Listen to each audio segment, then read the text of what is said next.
Vous le savez, elle a dévancé son époux dans le district des Savanes. Dominique Ouattara a fait des heureux dans le département de Ouangolodougou et Sinématiali. La population de ces deux localités ont reçu des dons de la première dame de Côte d'Ivoire. Elles sont sorties nombreuses pour lui dire merci et lui exprimer leur gratitude. Patricia Oumouetia.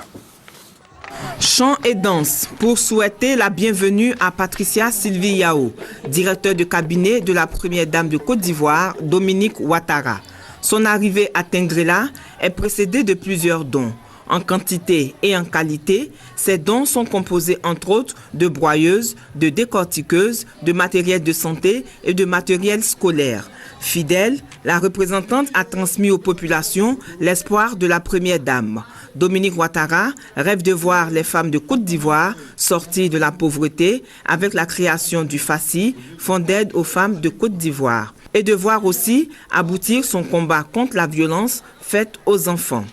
Désir cher à son cœur qui s'explique par l'affluence de tous ces dons aux populations.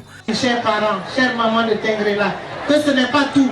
Il y a 2 autres camions qui sont en route pour vous apporter encore du matériel. Les actes de portée sociale et de développement de la première dame sont également perçus avec beaucoup de joie ici à Kouto, dans le département de Bondiali. Au cours de cette visite d'État, beaucoup d'actions de développement sont posées, mais beaucoup d'actions sociales également en faveur des populations. C'est dans ce cadre que s'inscrit l'action de la première dame que vous connaissez pour apporter aide et assistance aux populations ivoiriennes et en particulier aux enfants de la Côte d'Ivoire. Patricia Sylvie Yao a encore une fois exhorté les parents à œuvrer au bien-être des enfants. La première dame de Côte d'Ivoire a offert une somme de 1 million de francs CFA aux associations des femmes de Tengrela.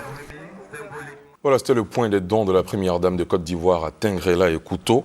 L'étape de Ouangolodougou et Sinématiali vous sera proposée certainement dans nos prochaines éditions.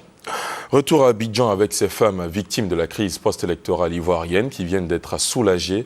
Ce sont les femmes de la commune d'Abobo qui ont reçu des dons de Jeanne Peumont, conseillère spéciale du président de la République.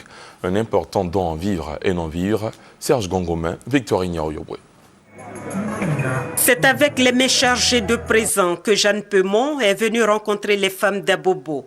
Il s'agit pour la conseillère spéciale du chef de l'État d'exprimer son affection et la solidarité du président de la République, Alassane Ouattara, à ces braves femmes qui sont pour la plupart des victimes de la crise post-électorale. Elles ont reçu plus de 800 sacs de riz et de bidons d'huile, ainsi que des cuvettes. Je ne m'y attendais pas du tout. Je me disais peut-être que ça pouvait être un petit truc, mais je me rends compte que j'ai un beau panier, plus un complet de pagne, un sac de riz, tout ça.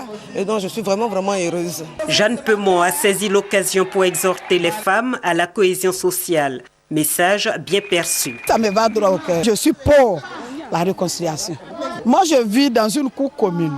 On partage les douches, on partage les cuisines et on se donne des nourritures. Que ce soit Gula, Bété, Agni, Baoulé, Yakuba, on met toujours la main dans la même sauce. Afou Keïta, Nguès Bonsens et le comédien Abbas, des artistes bien aimés de ces femmes, ont partagé avec elles des moments de gaieté.